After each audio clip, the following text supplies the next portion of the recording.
We had a stream yesterday, but there were some changes during the last 24 hours, and some topics that we discussed yesterday were continued to develop today. So let's start first with the situation, with the announcement of placement of nukes in Belarus. It got some continuation. Your version, which is discussable, that China is upset.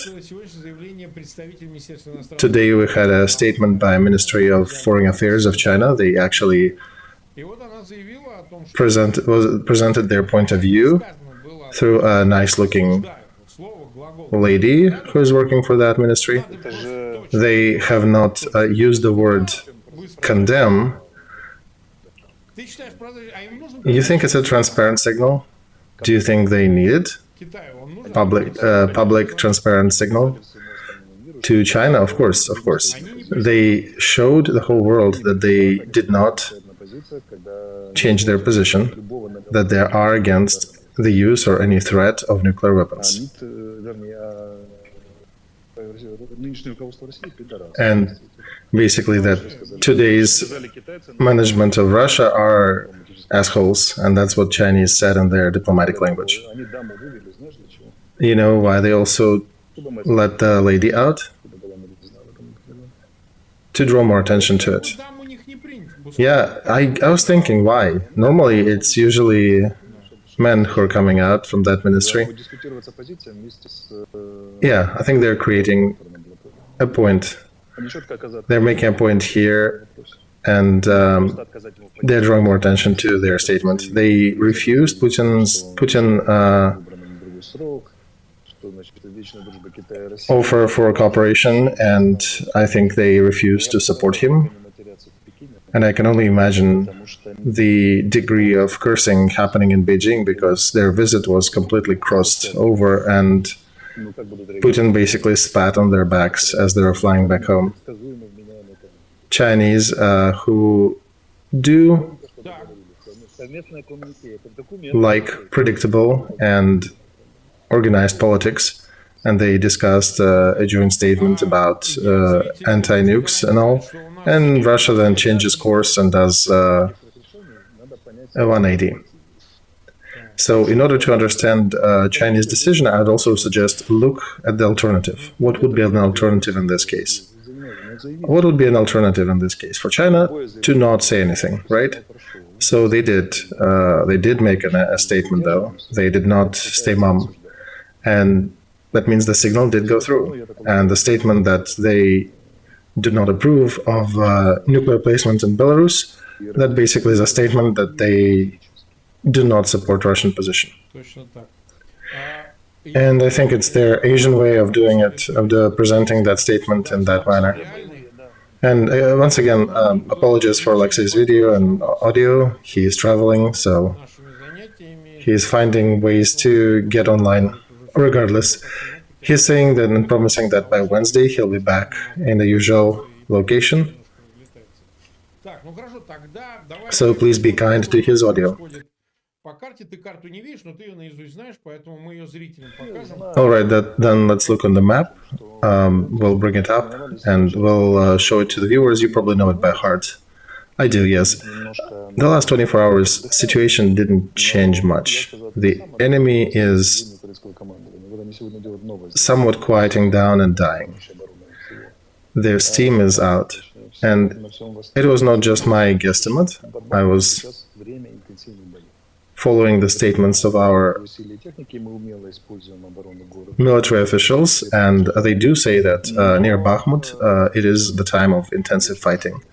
It's very heavy fighting, but the situation is controllable and stable. It's heavy, it's difficult, but it's controllable. And also today there was a statement that Ukrainian military forces are not letting volunteers and journalists to Avdiivka. Basically because... You mean Avdiivka or Bakhmut? Avdiivka. Yeah, it means that it's a red zone now. It means that the enemy is undertaking new attempts to take Avdiivka. So the situation became much hotter, and anybody who is not positioned there militarily shouldn't be in the area.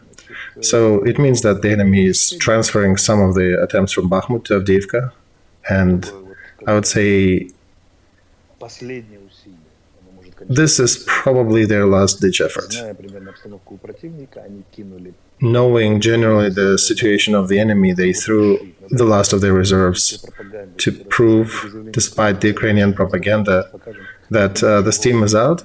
They are still trying to add some steam, at least on small parts of the front.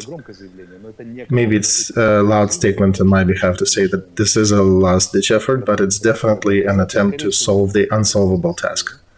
Very likely there was a scream from Moscow at their command that was forcing them to try and take these two locations again. And they're just sending their troops to die under machine guns to try and capture. This is definitely not a military decision. This is very likely a political decision. And I suspect it is a reaction to statements of Ukrainian military and politicians and leadership, and probably to our streams too, that the enemy is out of steam. So they're trying to dispel that and show that, hey, we still got some. And I think it's definitely a political statement that they're making there. It's not a military operation, really. It's a scream from Kremlin to do something. Okay, let's also take a look at the northern part of the front, Alexei. There are some news about Russian troops trying to attack towards Chasov Yar to maybe close the encirclement of Bakhmut. Well, we understand the logic. If their pincer is targeting Chasov Yar, they don't. It's simple, yeah. That would be the proper movement for the pincer, and they don't even need to cut Chasov Yar fully. They just need to start attacking it in order to transfer the point of contention from Bakhmut to the west. And so far, we don't see that.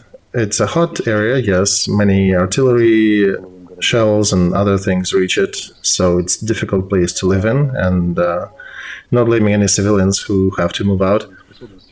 But they cannot even encircle Bakhmut.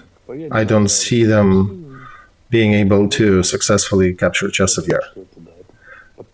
I know a little bit about their capabilities on that front and the logic and what they're doing, but I think it's fully political statement that's happening there now. That our political command said Bakhmut and Avdiivka are standing, and Russia is screaming that they should not be. And they're trying to maybe take it. Militarily, in order to achieve anything, they need to finish the pincer movement, but good luck doing that. So it's about 8-9 kilometers from Bakhmut to Chasov Yar directly, right? Yes, it is a Donetsk region. It's an agglomeration of one settlement going into another. So it's very difficult to find area that is uninhabited there. So it's kind of one going into another. Same was with Severodonetsk and Lysychansk. And basically, yeah, I would say Alexei, Chasov Yar stops and Bakhmut starts. It's sometimes hard to tell where. Those who've been there, yeah, they know. It's one massive. All right, well, we'll see. I think this is a political push. I might change my opinion depending on how the events unfold. But so far, it looks like they've been steaming out. They were dying, and being weaker and less active. Our command would not have made the statement if we were not observing that. Those who've been on the front, they saw that their intensity went down noticeably. Compared with the peak of their activities earlier, we could tell that, yeah, they're running out of energy. And that became a subject of discussion in press. Ukrainian leadership made a few statements, and Russian leadership made a few statements, and then all of a sudden, there is a revived activity near Bakhmut and Avdiivka. Why the F? If I was the military position there, I would be thinking that all of a sudden, after running out of steam after slowing down their activities all of a sudden, without getting any reinforcement, they are starting the activity again anew. So militarily, that makes no sense. The commander, operating officers there would not be in favor of such operations, but that means that probably Kremlin sent a very strong signal to them, because they did not get any reinforcements, really. It's what they have. Now again, we'll see and learn more how it goes, but these fights are lacking perspective for Russian Federation.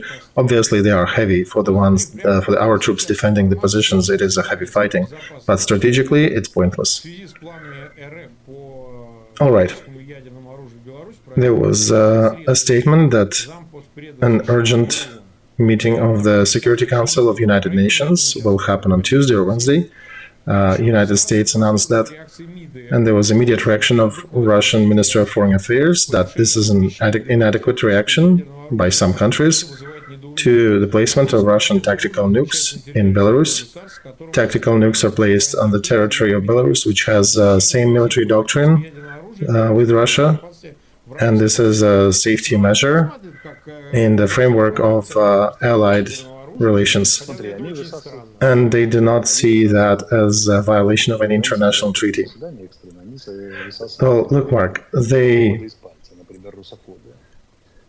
need to react when United Nations gather an urgent session of Security Council. Russia needs to bring some fake topics to it, so they pull it out of you-know-where. And one of them is the fear of Russians, or the hate of Russians, right? If we were hating Russians blanketly, as they're stating, we would not have a detachment, Freedom of Russia, fighting with us together on our side against Putin's regime in Ukraine for the last year. We actually are training and arming them, so we do not know. We're not what they're saying. But at the same time, they're trying to diminish the effort the way it is presented outside. That no, we're not bringing any nukes to other countries. We just brought a couple tacticals to our ally. And from my point of view, it'll be interesting to see China's position, because they are the permanent member of United Nations Security Council, and it'll be curious to see what they say. President Zelensky also met with the head of Nuclear Committee, International Nuclear Committee, and the efforts to create a security zone near the Zaporozhye power plant failed. It is not a safe zone. The efforts for the international community to somehow demilitarize that area were not successful. Russia was denying their efforts. And he actually is coming, and he's sending the emissaries over. And it shows that our president is giving a lot of attention to the nuclear matter, that he is visiting hotspots, he is discussing issues with foreign partners, while Russian president is hiding in a bunker. And I would argue here that Ukraine, under circumstances, is very adequate. We are fighting a war for our survival, and while doing that, even though we do have a full set of rights, right? When you're surviving, there are a lot of rights that you would not normally have, and capabilities to demand certain things, because it is to be or not to be question for us. And while doing that, we're also demonstrating that we're very adequate. We're negotiating with international communities, using their aid and people to work with nuclear objects. We are trying to be as logical and adequate as possible. And Russia, in the meantime, offending and invading into our territory, is neglecting international nuclear treaties. All right. Good point, Alexei. Another piece of news, the government of Germany is not confirming Leopard 2 delivery date yet. There was in the news that 18 tanks were already supplied, and there was a link to the Minister of Defense Reznikov, that the Ukrainian Minister of Defense, that all the heavy equipment is flowing into Ukraine in accordance with the schedule. Mark, I worked with him for 2 years, 2.5 years. I'm personal friends with him. And in 2.5 years, under different circumstances, very trying circumstances, he never violated his word. So if he made a statement, I do trust him. And yeah, we trust you, Alexei. He did make a statement that challengers, strikers, and martyrs are already being used by Ukrainian military. And by the storm detachments of Ukrainian military. I would also make an emphasis here at the storming detachments, because this is a present from Ukraine to these invaders.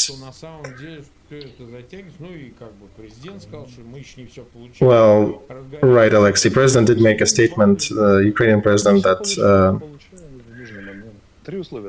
things are flowing. But Russian president is making statements that no, Ukraine is not getting enough, and Russian media is also peddling this, that Ukraine is not getting enough support. Well, Mark, it's 3 factors that are coming jointly here. Weather, first of all, it needs to be favorable, it needs to dry up a little. Most of the equipment that we're hoping for, that we are planning for, should be already here and ready to fight. And another important part is that they need to run out of steam. They need to slow down a little, basically run out of their current resources. And then they will get the whole blow by all these martyrs, strikers, Bradleys, challengers, and Leopards. They need to sit tight and wait. It's already knocking on their doors, so. Okay, another topic. European Parliament approved Finland joining NATO. I think this is a foregone conclusion that yes, they are. They are a part of NATO. Now about Sweden, do you think anything changed there? No, it still stays the same. At the end of after the elections of President of Turkey, this matter will likely resurface again. It will be whoever wins, if it's going to be Erdogan or a new person in power, they'll be making decision of Turkish position. Because without them, Swedish parliament, Swedish president, they would definitely approve of such a move, and actually voting in the framework of Turkey and Sweden, that can be organized rather rapidly, if need be, even in a term of 1 or a couple of days. And even in Turkey, they understand that taking a very drastic position against the position of most NATO countries and European members may have some repercussions. So we'll see. I am reservedly optimistic. Okay, Alexei, there was another statement from the Human Rights Committee in Europe that was very lukewarm, that was looking at both sides of the conflict and saying that there are mistakes on both sides. And Nikolenko, the representative of Ukraine, criticized this report. There's a hot topic, one of the hot contentious topic in this report is Russian Orthodox Church position in Ukraine, and this report did bring this up. It said that this church is being expelled from Kiev-Pechora Lavra, the traditional area that they occupied for a long time. And they're bringing some samples, some actions that could be considered questionable, but I wouldn't say they're too harsh or too condemning. They are not awful enough to scream that, yeah, indeed, some rights of monks are being offended. Moscow is screaming, though, but yeah. So today in the news, they're saying that Moscow church is being pushed out of those buildings, and some of their property is being removed. So do you think the freedoms and rights in Ukraine are suffering as the result of this war? Mark, let me make a statement. Ukrainian power, Ukrainian leadership is being criticized from all directions. If you look into, let's say, Ukrainian Facebook, your hair on your legs will go up upon reading what people are saying about the current leadership. And a lot of critics are civilian, many critics are military, the ones who are serving the military. We have different people there, right? They're active duty servicemen who are criticizing their leadership. In many countries of the world, military people do not have freedom to criticize political leadership. In Ukraine, they do.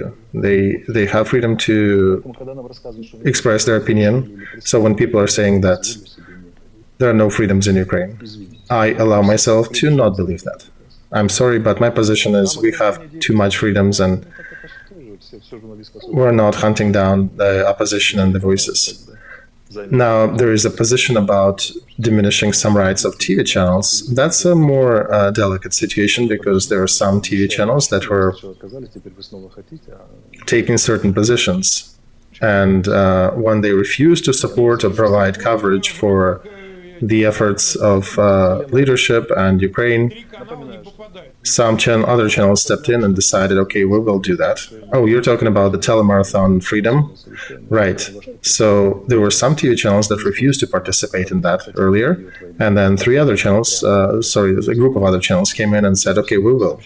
Right. So now you have 3 channels that are outside of that marathon. Right. And these are the ones screaming that it is some sort of violation.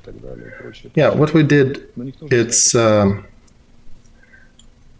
I would say, in our defense, it's a concentrated stream, and that's what position is happening. The position that leadership has taken, the government has taken, that we're concentrating the message within the channels that are eager to work with us.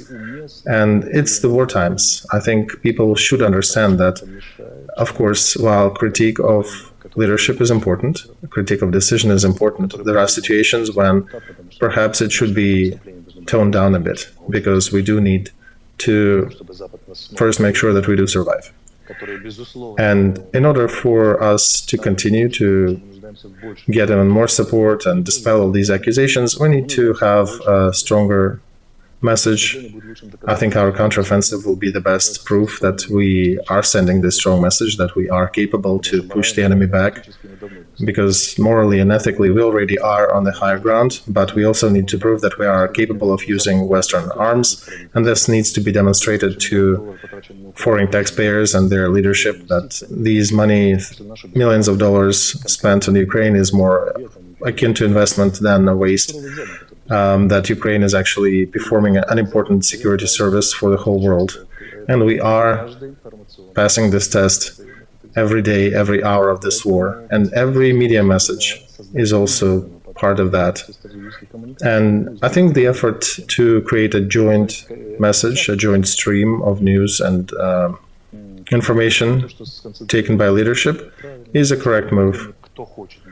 So one can criticize that some channel is not part of that group, but that's on that channel technically. At the same time, do not blanketly scream that there is no critique possible in Ukraine. I am a member of Ukrainian society. I'm seeing what's happening inside. Everybody is saying what they want to say. So, no, this is incorrect. And as for the position about persecutions related to Moscow Orthodox Church, I would agree that church as an organization should not be oppressed, should not be persecuted. This is a very delicate topic, and we should not be painting them as a target. But individual monks, those who can be proven to be collaborating with our foes, those should be prosecuted criminally if we have enough evidence.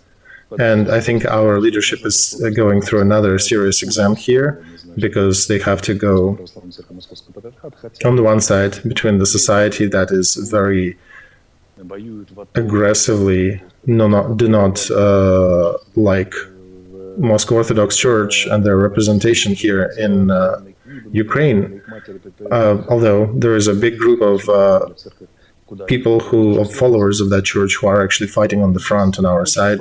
It's more of a question of tradition. If their grandfathers, grandmothers, mothers, fathers were belonging to that church, it's not a decision somebody makes lightly to switch. And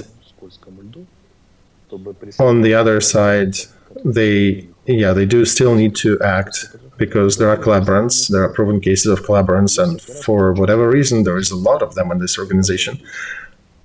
So this is the exam that Ukrainian leadership needs to pass very delicately. And I would say that this needs to be brought to be in the light of media as much as it can be, because Ukrainian government, Ukrainian leadership needs to make a proper statement that this is what we're doing, this is why we're doing that, this is what we're not doing, so that people would understand and respect what is happening there. And I hope approve if that is a correct set of actions. And again, I'll reiterate, church as a church should not be prosecuted, as an organization should not be discriminated against, but individuals who are proven to be collaborants, they need to be prosecuted.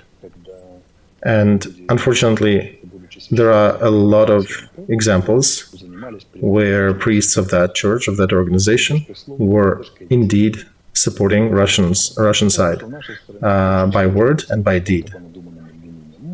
In our country, it is very difficult to prosecute people for their opinion, but it is doable to do that when people actually act, when they're not just speaking, when just talking about their position, but when they're acting, that's when we can. And situations when somebody like Petrenko is being grabbed by his butt with our counterintelligence services, it's not because he is representative of that church. It's because we have enough evidence that he was collaborating with Russian agents and with the invading party.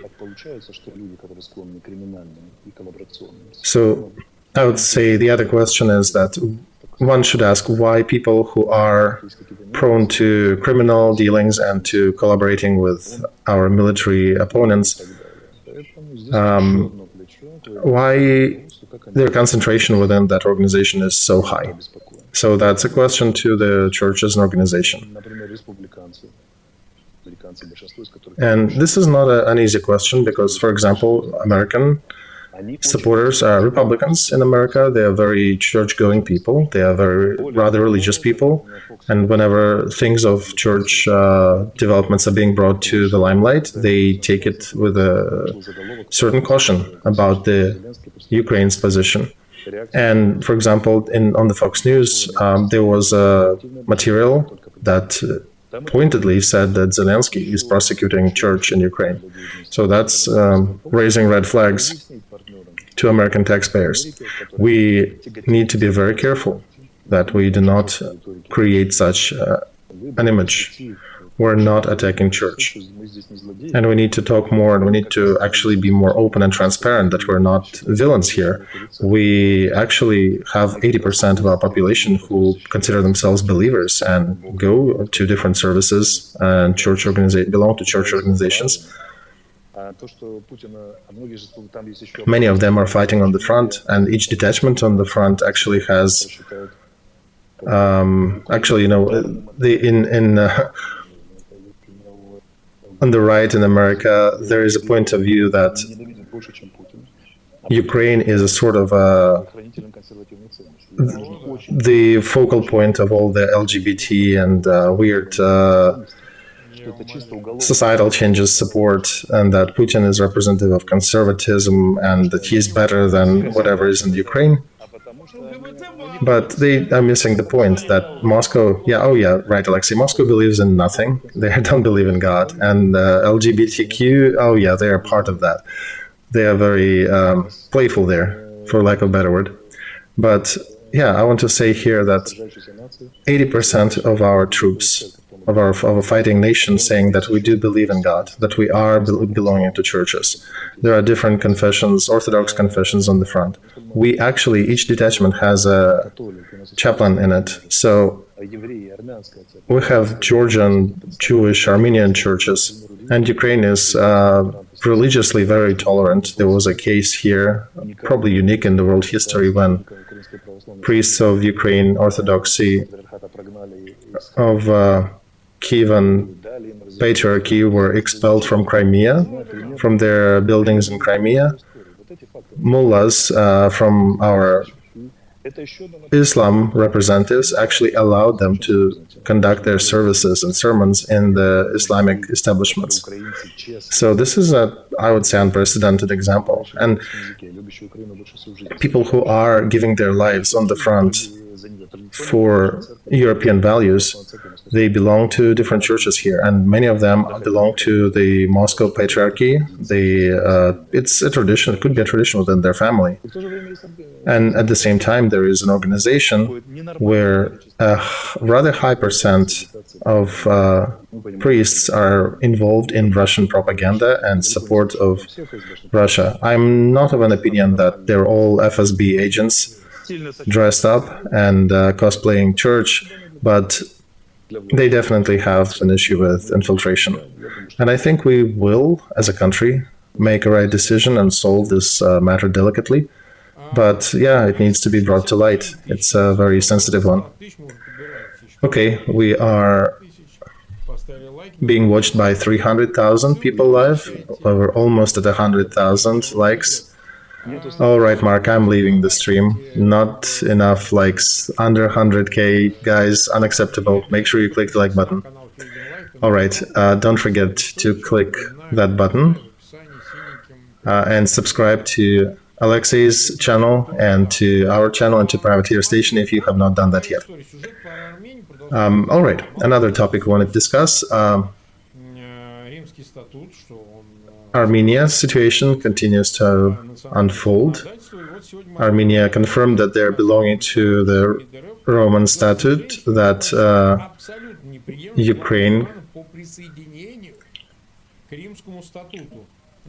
that Armenia is joining the group of countries that are considering Roman Statute to be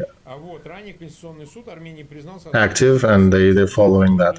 So Moscow is screaming that they absolutely hate the decision of Armenia, and this is improper, and it should not be done this way. For those who don't know, Roman Statute is the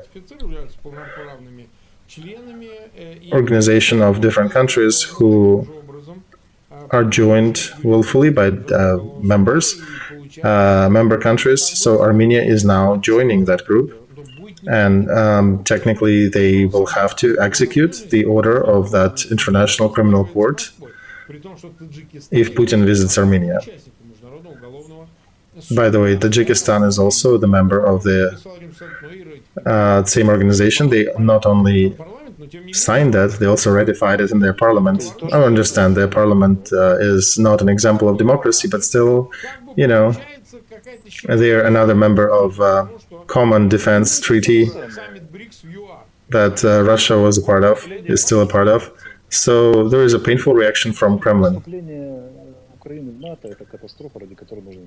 So what is Kremlin, though, Mark? Kremlin says that Ukraine joining NATO is the end of the world, and it's a warrant enough for Russia to invade Ukraine or maybe start a third world war. At the same time, Finland, which has a huge border with Russia, is fine. So Armenia joining Roman Statute is bad, but Tajikistan is good. So this is not a country that is flying straight. It's not a straight arrow. It's a country who just hysterical and is playing its own games and shenanigans. They're picking and choosing. They have double standards. I'll remind here the phrase that a man is not the one who can fight. A man is the one who knows the enemy. And I would say for Armenia, the best thing they can do, even after the 100 years of oppression and interaction with Russia, needs to understand that they need to have enough courage to come to an agreement with their border states, with their neighbors in the region, and not with a country that held them hostage for hundreds of years and then basically stabbed in the back recently when the new events were happening. Because Russia, Turkey, and Azerbaijan have a lot of joint interests, but their interests are all surrounding Armenia, which, by the way, was hoping for Russian help in their current tribulations. And I would say that Iran is probably more an ally for Armenia in the current situation than Russia is.